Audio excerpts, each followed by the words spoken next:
Buenas noches, hermanos. Vamos a abrir nuestras Biblias en el primer libro de Reyes, en el capítulo 19, por favor. Primer libro de Reyes, capítulo 19. Vamos esta noche a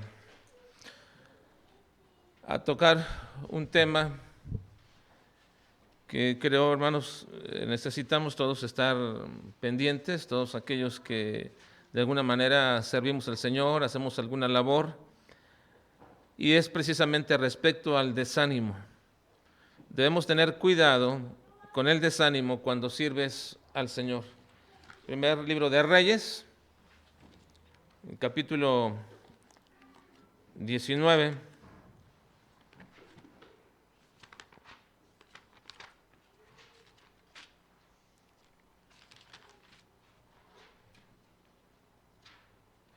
Y vamos a ver solamente los primeros versículos en esta ocasión, esta noche. Es un tema de dos partes, así que hoy voy a dar solamente la primera parte respecto a tener cuidado con el desánimo. Hermanos, el servir a Dios tiene un peligro al cual debemos estar atentos para no ser eliminados de ese servicio. Es muy triste ver a creyentes, a pastores, a siervos de Dios, a gente dentro de la iglesia que está sirviendo y de pronto ser eliminados del servicio.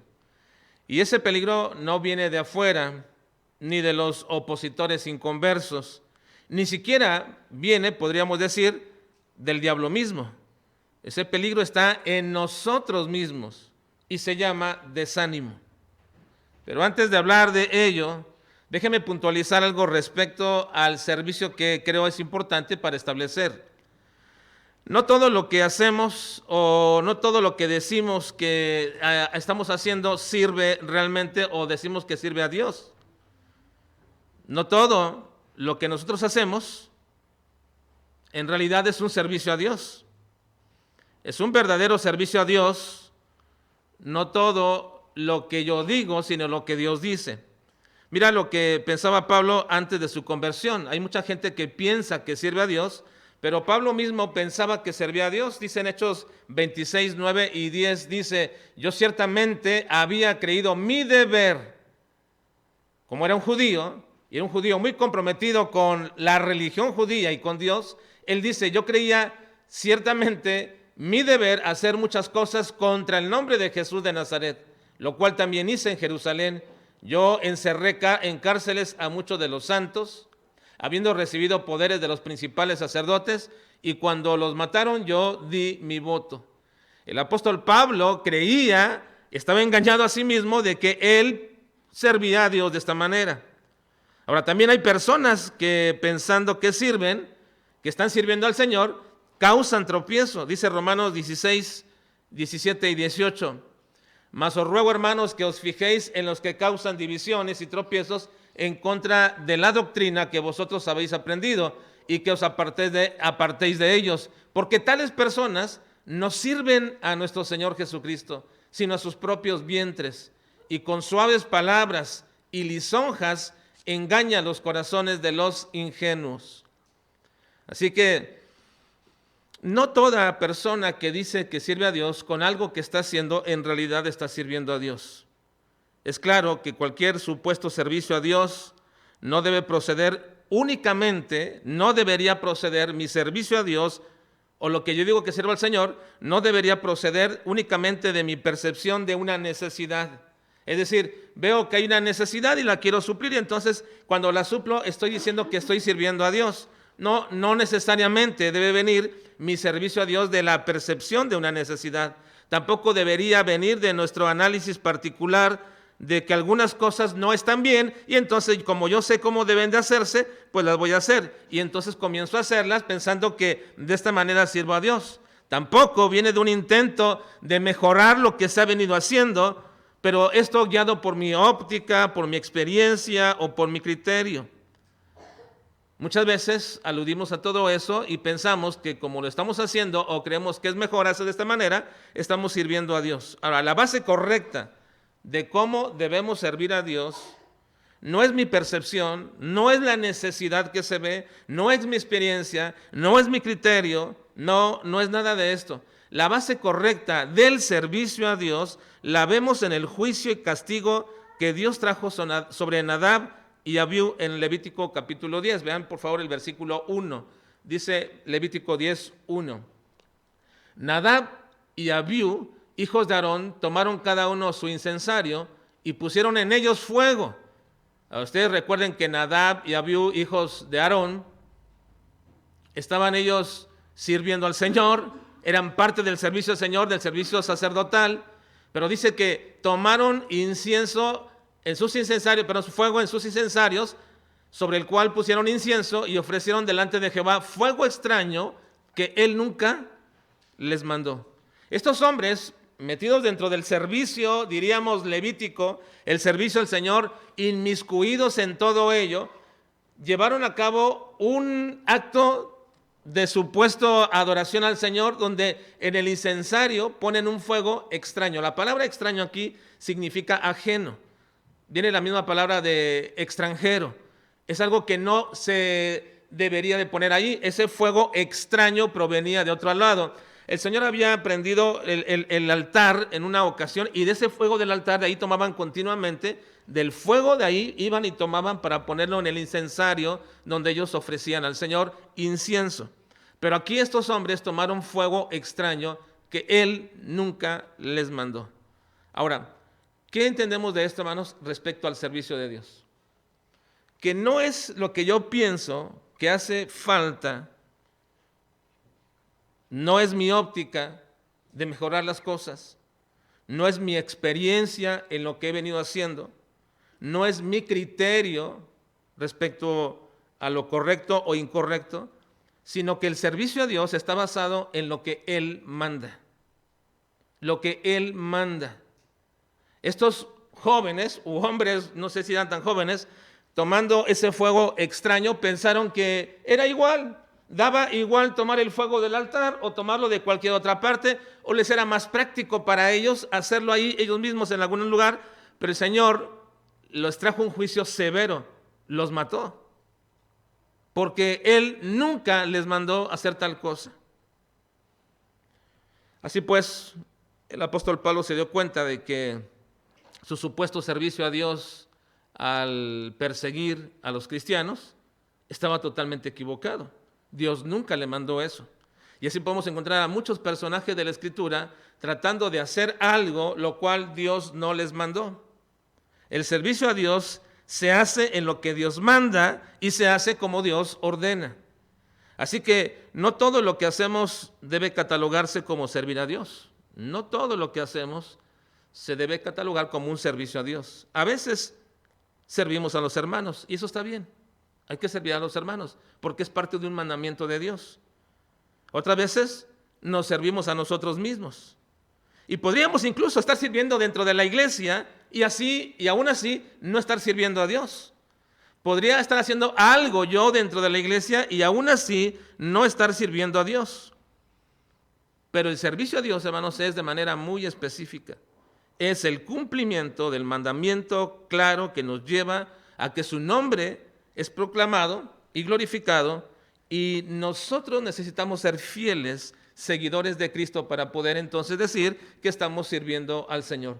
No cualquiera persona puede decir estoy sirviendo a Dios. No, hermanos, se necesita una fidelidad en nuestras vidas. En Juan 12:26 dice lo siguiente: si alguno me sirve, lea conmigo, dice, si alguno me sirve, sígame, y donde yo estuviere, allí también estará mi servidor.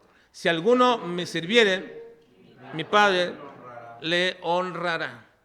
Así que Cristo dice, si alguno me sirve, entonces la evidencia es que me está siguiendo. Me está siguiendo, va atrás de mí, es mi discípulo, está tratando de imitarme. Un cristiano significa eso, uno que sigue a Jesús. Así que si alguno me sirve, dice el Señor, entonces me sigue. Y donde yo estoy también está mi servidor, ahí estoy en el mismo punto, en la misma pauta. Así que, hermanos, ser un seguidor fiel de Cristo me lleva siempre a servirle. Y la verdad, hermanos, es que seguir y servir al Señor no es tan fácil. Seguir y servir al Señor no es fácil. Requiere obediencia, requiere esfuerzo y por supuesto requiere amor. Cuando uno está en ese camino y va dando pasos hacia ello, en ese proceso en el cual tú vas siguiendo al Señor, en ese proceso en el cual tú vas obedeciéndole y te estás esforzando, porque no es cosa sencilla, hay que esforzarse. Seguir al Señor requiere un esfuerzo. Y cuando uno va en ese camino y en ese proceso, pueden surgir el peligro de que hemos hablado al principio o que hemos mencionado al principio. Puede surgir el desánimo. Cuando alguien está decidido en servir y seguir al Señor, puede surgir el desánimo. Algunos creyentes, cuando hacen un pequeño esfuerzo para mejorar algún área de su vida espiritual, para hacer algo que los lleve a acercarse más a Dios, de pronto son desanimados por las críticas, por la oposición, por comentarios malintencionados. He oído, por ejemplo, a muchos padres decirle a sus hijos: ¿para qué quieres ir al campamento? ¿Para eso quieres ir? Cuando les quieren recriminar sobre algo que en ese momento les desobedecieron. Cuando les quieren recriminar sobre algo que en ese momento no les gustó, lo primero que atacan es precisamente este aspecto de su deseo de seguir al Señor. ¿Para qué quieres ir todos los sábados a los jóvenes? ¿Para portarte así? ¿Para no obedecerme de esta manera? Y comienzan a recriminarles este aspecto. O algunos esposos o esposas se dicen entre sí mismos: ¿para qué vas a las reuniones? ¿Para qué vas tanto a esa reunión de mujeres o de varones? ¿Para estas cosas? Etcétera. Cuando alguien ha hecho un pequeño esfuerzo por tratar de avanzar, puede venir el desánimo. ¿Cuánto más, hermanos, cuando ya has avanzado en estar sirviendo a Dios? Alguno diría que a estas alturas, cuando alguien está sirviendo a Dios, ya debería ser una persona madura y que no debería ya desanimarte. Alguno pensaría de esta manera. Pero hermano, déjeme decirte una cosa: el desánimo es factible. El desánimo es factible en todos los creyentes, aún aquellos que tienen tantos años sirviendo al Señor. El desánimo es factible. Y precisamente lo vamos a ver en esta noche en el caso de Elías, la situación de Elías. Por eso tenemos que tener cuidado con el desánimo cuando estamos sirviendo al Señor. Vamos al primer libro de Reyes, capítulo 19, y vean el versículo 1, por favor, de nuestro pasaje. Versículo 1. Vamos a leer juntos. Dice: Acab dio a Jezabel la nueva de todo lo que Elías había hecho y de cómo había matado a espada a todos los profetas. Bueno, este primer versículo, hermanos, vemos un pequeño informe que le es dado a Jezabel por su propio esposo Acab de todo lo que Elías había hecho. Todos estos eventos los encontramos en primer libro de Reyes, en el capítulo 18, en el capítulo anterior, de cómo Elías recompone el altar que estaba arruinado, cómo construye un nuevo altar y en él pone y reta a los profetas de Baal para que le pidan a su Dios que les conteste con el fuego, y que estos con un frenesí se sajaban el cuerpo pretendiendo que su ídolo les contestara con fuego, y Elías entonces se burlaba de ellos, diciéndoles que quizás no los escuchaba, o andaba muy lejos, o iba de camino, o quizás estaba dormido y habría que despertarle. Podríamos imaginarnos en ese momento a Elías, uno lo pasa muy rápido, pero imagínense ese momento a Elías burlándose de estos profetas. Ahora, no creo y no pienso yo que Elías fuera del tipo, porque no lo veo en la escritura así, pero no pienso que Elías fuera del tipo muy extrovertido, burlándose a cada momento, o riéndose, pero pienso que este momento, hermanos, Elías tenía una profunda convicción de quién era Dios, de tal manera que él sabía que Baal jamás iba a responder con fuego. Y por eso se atrevía a burlarse. Alguna vez nosotros decimos: esto jamás puede suceder, pero de pronto cuando nos tenemos que enfrentar a ese punto de establecer que jamás puede suceder tal cosa, porque Dios no lo va a permitir, de pronto nos detenemos y decimos: no puedo decir tal cosa, ni puedo ser tan atrevido en decirlo, porque es probablemente que el mismo diablo pudiera hacer algo y nos pusiera en entredicho en nuestra fe y en nuestras convicciones. Pero Elías se burlaba de ellos, se burlaba con una seguridad tremenda en el hecho mismo de que ese ídolo vano jamás iba a responder con fuego. ¿Y de dónde provenía esa seguridad de Elías, hermanos? ¿De dónde provenía esta seguridad de Elías de poder burlarse de los profetas falsos y decirles jamás les va a responder con fuego? Su Dios está dormido.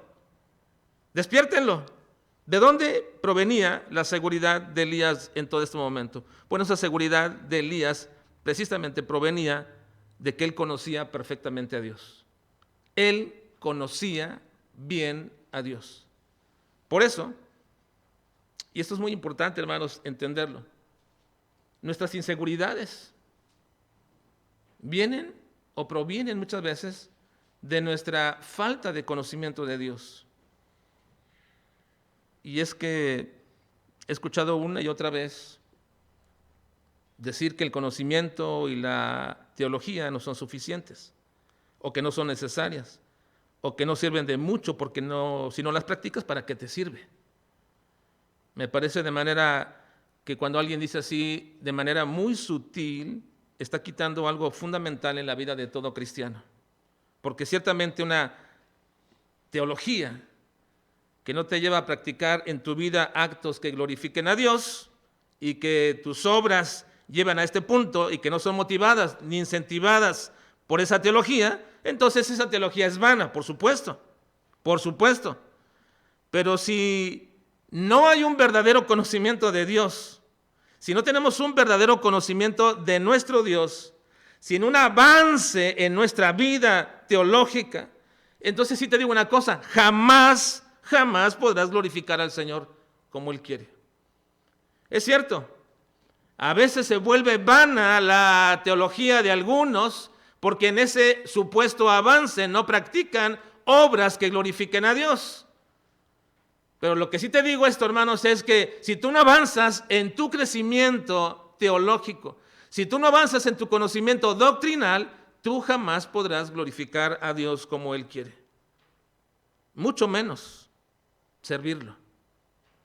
Así que te invito a que quites de tu vocabulario esas expresiones ¿de qué te sirve tanta teología? No, hermanos, no es por ahí donde debemos nosotros expresarnos a fin de exhortar a algunas personas. No es eso. Así que Elías estaba plenamente convencido de quién era Dios y por ello es que hizo estos logros impactantes a la vida de Acab y que enfurecieron tremendamente a Jezabel.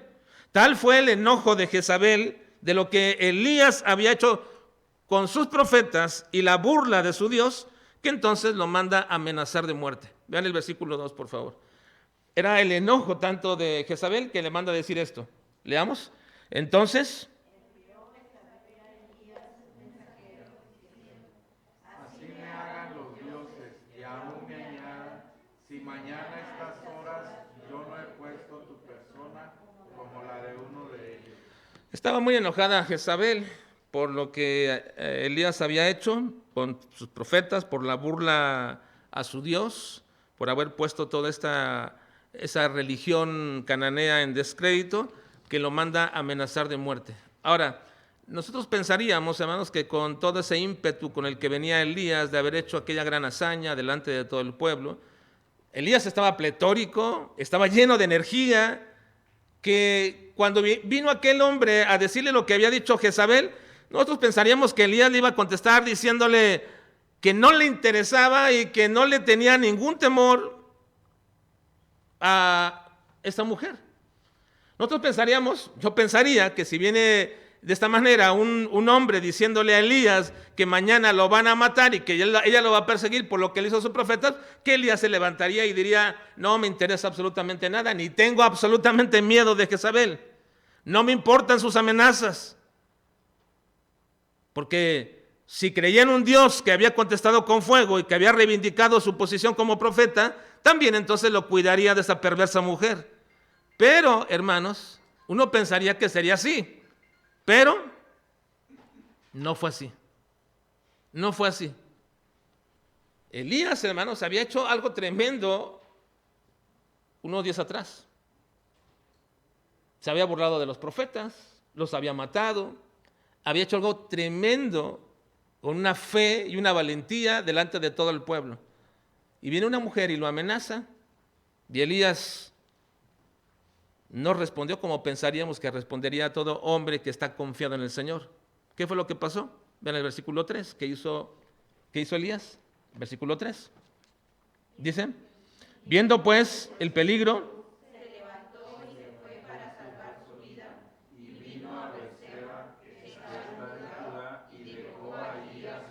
hay un gran contraste aquí, hermanos, entre lo que pasó unos días atrás, cuando invita a 450 profetas de Baal, un montón de personas para que adoren y alaben y que pidan que descienda fuego del cielo a su Baal, y que después que no lo hace, va, los lleva y los degolla en el arroyo. Hay un contraste grande que cuando viene un hombre y le dice, Jezabel te va a buscar para matarte, se levanta Elías y corre huyendo. Tenía miedo. Me parece increíble que veamos a Elías huyendo de las amenazas de una mujer, aunque obviamente él sabía que era una mujer tan malvada y perversa. Pero ¿qué acaso no había probado Elías, hermanos, el poder de Dios aquella tarde en el Monte Carmelo? ¿No lo había probado? Por supuesto que sí. Algo que tenemos que observar, hermanos, es que las amenazas de esta mujer no vinieron de manera inmediatamente en el acontecimiento del Monte Carmelo. No, porque probablemente pasaron algunos días, el tiempo suficiente para que Acab llegara a Samaria, porque el rey Acab estaba ahí, y Acab avanzó a Samaria, llegó allá, le cuenta a su esposa lo que hizo Elías, y luego la mujer Jezabel manda un mensajero y va a buscar a Elías. Así que entre la ida del rey a su casa y luego el regreso de Samaria para buscar a Elías, obviamente mínimo pasaron 2 días. Ahora, ¿por qué estoy diciendo esto? ¿Por qué menciono que hubo un periodo de estos días? ¿Por qué es importante decir esto, hermanos? Bueno, déjenme decirles por qué. Porque cuando estamos en una actividad que requiere de nosotros de mucho esfuerzo, de toda nuestra atención, y que en su desarrollo, en esa actividad y en ese esfuerzo vemos alcanzadas las metas, lo que sucede, hermanos, en nosotros es que va llenándose nuestro cuerpo, nuestro físico, nuestras emociones, se van llenando de un estado anímico que se llama euforia. Cuando uno está en una actividad enrolado, cualquiera que ésta sea, del trabajo, de la iglesia, de la casa, cuando uno está enrolado en eso y va uno avanzando y uno quiere sacar adelante tal proyecto y uno pone todo su esfuerzo y toda su atención, y en ese avance ve uno que va ganando o va alcanzando lo que quiere, entonces nuestro ser se llena de euforia. Eso es algo normal. ¿Qué es la euforia? Pues no otra cosa más que un entusiasmo, una alegría intensa, un gran optimismo. Es prácticamente una exacerbación de nuestro ánimo. Nos sentimos pletóricos, llenos de confianza. Pero un estado así, hermanos, un estado así por mucho tiempo no es posible, porque nos daña emocional y físicamente. ¿Por qué? Porque nuestro cuerpo se llena de adrenalina. Sí. Cuando uno está en un esfuerzo, una tensión por sacar algo adelante, nos llenamos de adrenalina. La euforia nos llena de adrenalina y puede eso dañarnos fuertemente o nos puede dañar de manera lamentable, porque aumenta nuestra frecuencia cardíaca, contrae los vasos sanguíneos, aumenta la presión, se cierran las vías respiratorias. Todo eso hace la adrenalina. Ahora, el cuerpo, en el diseño de Dios, para evitar que con esa euforia que requerimos para hacer algo, después seamos dañados físicamente, el cuerpo mismo fue diseñado por Dios para aquietar esa circunstancia. Y lo que el cuerpo hace ahora es precisamente una disforia. La euforia es llenarnos de una adrenalina para hacer algo, pero ya cuando estamos en el punto, si nos mantenemos ahí, se va a dañar nuestro cuerpo físicamente y también emocionalmente. Entonces el cuerpo comienza a segregar algo que nos lleva a una disforia. ¿Qué es la disforia? Bueno, la disforia es lo contrario de la euforia. Es decir, nos comienza a aquietar, a rebajar nuestro estado de ánimo, a aquietarnos físicamente y comenzamos a relajarnos. De esta manera, si se controla nuestra euforia, pero algo importante, hermanos, si nosotros no controlamos adecuadamente esta disforia, entonces nos va llevando todavía a un desánimo extremo e incluso a una depresión. Cuando en ese proceso de bajar nuestra euforia surgen circunstancias alrededor nuestras y no las controlamos, se tiende a bajar más y más hasta llegar a un desánimo y una depresión. Y eso es lo que creo que le pasó a Elías. Sí, Elías estaba en una euforia tremenda. Estaba manifestando y demostrando que Dios era el verdadero Dios. Estaba en tal euforia que se lleva a los 450 profetas de Baal y él los mata allí en el arroyo. Pero en ese proceso de euforia, donde Dios le contestó con fuego y todo el mundo proclamaba y decían, Jehová es Dios, Jehová es Dios, en ese proceso pasaron de su euforia, en esos días pasó precisamente a calmarse, a relajarse, y luego viene Jezabel mandando a un mensajero diciéndole, mañana así me hagan los dioses, si tú no estás como uno de esos profetas, te voy a matar. Viene una amenaza tremenda, pero lo agarró no en el momento de la euforia, porque si hubiera estado en la euforia, Elías había dicho, pues cualquier cosa, hubiera ido a enfrentarla, pero lo agarró bajo, en ese proceso de relajamiento. Ahora, ¿por qué digo que le pasó esto a Elías? Vean el versículo 4. En el versículo 4 nos menciona esto. Dice, leamos, y él se fue por el desierto un día de camino y vino y se sentó debajo de un enebro y deseando morirse dijo, basta ya, oh Jehová, quítame la vida, pues no soy yo mejor que mis padres. Caminó todo un día por el desierto. Y ese caminar todo un día por el desierto y en ese momento los pensamientos malignos son siempre recurrentes. Pensamos en la forma, o pensaba quizás Elías en la forma en que él había servido, trabajado y esforzado por el Señor, y ahora se siente traicionado, menospreciado. Y eso nos sucede muchas veces, hermanos. Cuando estamos con todo el deseo de servir al Señor, con todas las ganas de servir a nuestro Dios, y preparamos todo y hacemos todo para poder enfilarnos y servir al Señor, y de pronto en ese deseo que vamos avanzando, y nos comenzamos a relajar un poco, y luego viene la crítica, y luego viene la oposición de alguien, entonces el desánimo se presenta. Muchas veces nos sentimos menospreciados, incluso repudiados, y quizás muchos de ustedes digan que a ustedes no les sucede eso o no les podría suceder, porque a ustedes no les afecta la crítica de otros. Hay gente que dice, no te fijes en esas cosas. Bueno, ciertamente, tenemos que dar ese consejo, pero la verdad, hermanos, que a todos nos afecta la crítica, nos afecta la oposición, incluso la indiferencia de muchos. Cuando tú quieres animarles a avanzar y a servir a Dios, y ellos menosprecian o no responden o no hay el ánimo para hacerlo. Mucha gente piensa que eso no les afecta, pero es un error. A todos nos afecta. Mira lo que dice en 1 Corintios 10:12. Dice, así que el que piensa estar firme, mire que ¿qué? Que no caiga.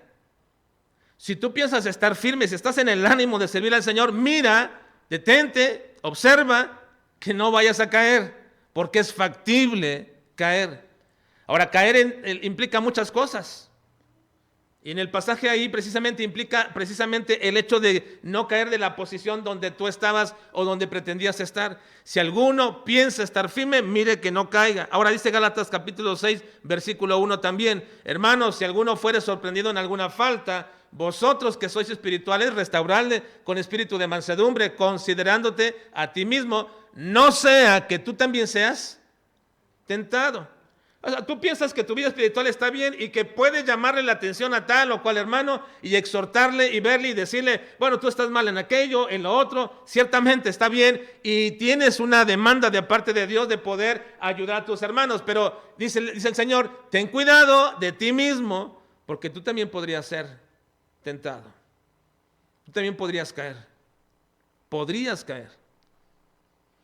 Así que, hermanos, no existe el supercristiano que dice, a mí no me afecta absolutamente nada. A todos nos afectan las críticas. A todos nos desanima la oposición. A todos nos hace entristecer o frustrar cuando los demás no quieren avanzar junto con nosotros en la obra del Señor.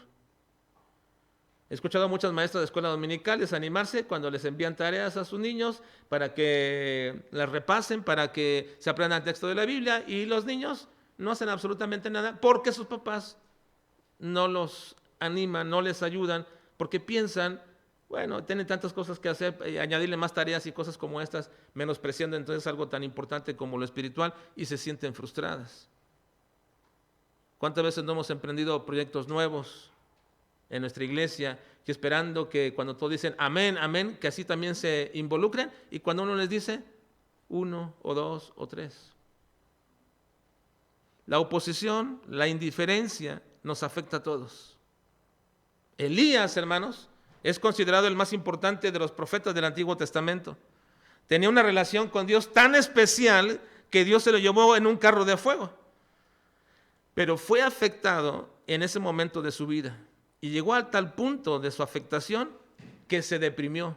No solamente su desánimo fue que vio todo, cómo es que los demás no hacían o se sintió traicionado, sino que llegó a un punto de depresión, porque tenía pensamientos donde evaluaba su vida como un desperdicio e insignificante. Él decía, no soy mejor que mis padres.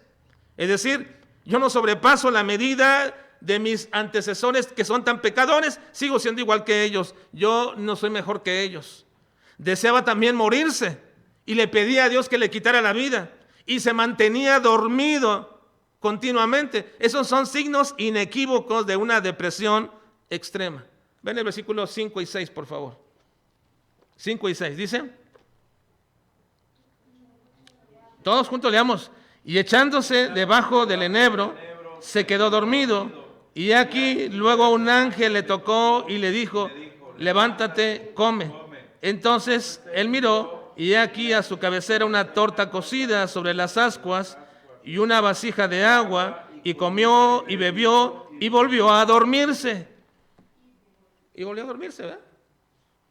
Cuando uno está en depresión, cuando uno ha caído en depresión, los deseos, la evaluación de tu propia vida es muy baja. De lo que has hecho es muy baja. De pronto tienes pensamientos suicidas, o incluso piensas que lo mejor que te puede suceder es morirte y se acabó todo el asunto. Y para ese tiempo, ese momento, un signo físico es el dormir. Y es lo que pasaba con Elías. Había caído en una depresión en ese momento. Ahora miren, hermanos, este ejemplo de Elías nos dice que debemos tener cuidado con el desánimo. Si tú estás sirviendo al Señor, te puedes desanimar. Y te puedes desanimar a tal punto, que no solamente dejes de servir en la iglesia, sino que incluso ya ni vengas a la iglesia. Te puedes desanimar a tal punto, no solamente que dejes de servir, sino que dejes también tu relación con Dios, de orar y de leer. Elías, hermanos, fracasó en el punto que él era más fuerte. ¿Saben que en la Escritura, hermanos, encontramos una situación muy peculiar, una evidencia muy peculiar de la Escritura? Es que aquello que nos sentimos nosotros fuertes, la Biblia nos revela que es nuestro punto más vulnerable. La Biblia, por ejemplo, nos muestra al hombre más sabio. ¿Quién fue? Salomón, y terminó como un necio. El hombre más sabio terminó como un necio. La Biblia nos presenta, hermanos, al hombre más manso de la tierra. ¿Quién era? Moisés. ¿Y cómo terminó Moisés? En un arrebato de locura. El hombre más manso en un arrebato de locura fue y golpeó la piedra y se dijo, ahora no entras a la tierra prometida. La Biblia nos presenta al padre de la fe. ¿Quién es? Abraham. Y dos veces mintió por su falta de fe respecto a su esposa. La Biblia nos presenta a Job, el hombre con más paciencia, que la perdió precisamente pidiéndole a Dios y exigiendo a Dios una respuesta de su circunstancia. Y así entonces vemos a Elías. el más valiente y osado de todos los profetas. Elías era el más valiente y osado de todos los profetas que huyó de una mujer enfurecida.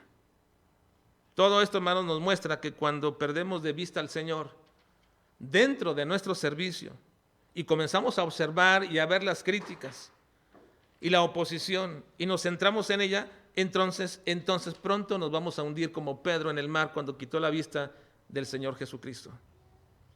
Por eso, hermanos, quiero recordarles algo que me dijo o nos dijo un pastor, algunos pastores que estábamos en aquella ocasión, en el comienzo de nuestro ministerio. Él nos dijo así y nos dijo tan enfático que me lo recuerdo hoy todavía, hace más de 30 años.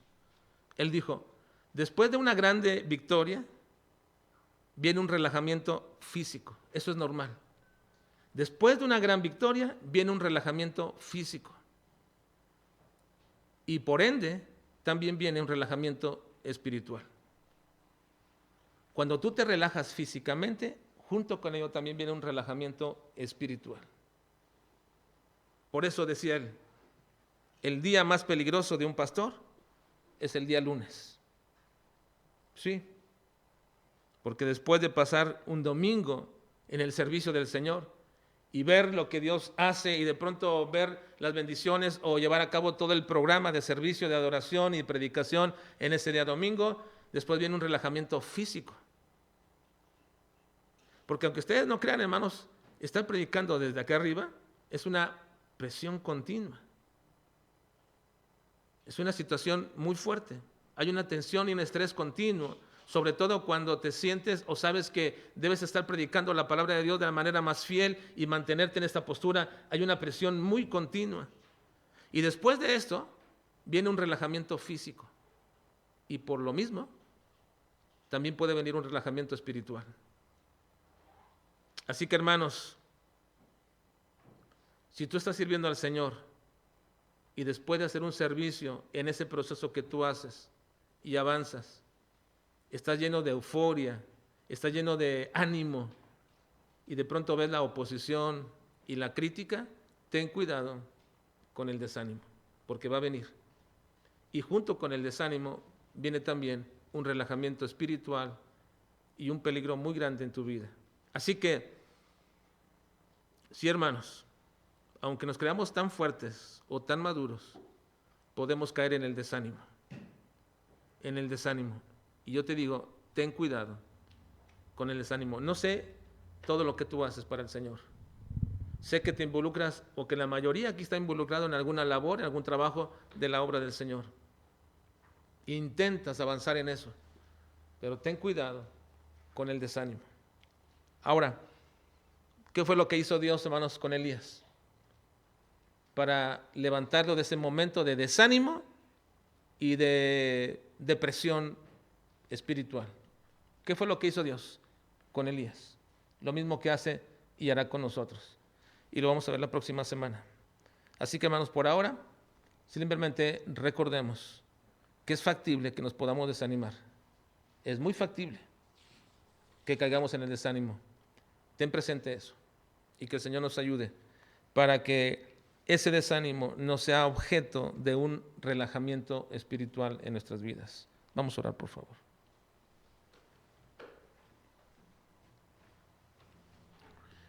Señor, te suplico en esta noche que nos ayudes a mantenernos siempre firmes en ti, tomados, Señor, de ti completamente, Señor, de tal manera que esas cargas que se vuelven pesadas de pronto sean sometidas a ti, y que todo aquello, Padre, que intenta desanimarnos, te ruego en el nombre de Cristo que nos ayudes para poder fortalecernos en ti.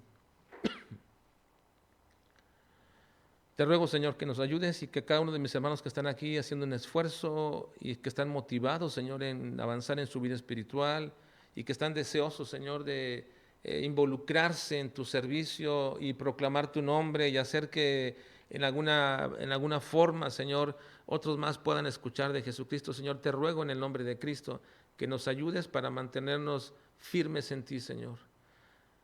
Ayúdanos, Padre, para que esas adversidades, para que esas circunstancias que nos rodean y de pronto nos desaniman, no sean el factor por el cual nosotros nos relajemos espiritualmente, Señor. Ayúdanos.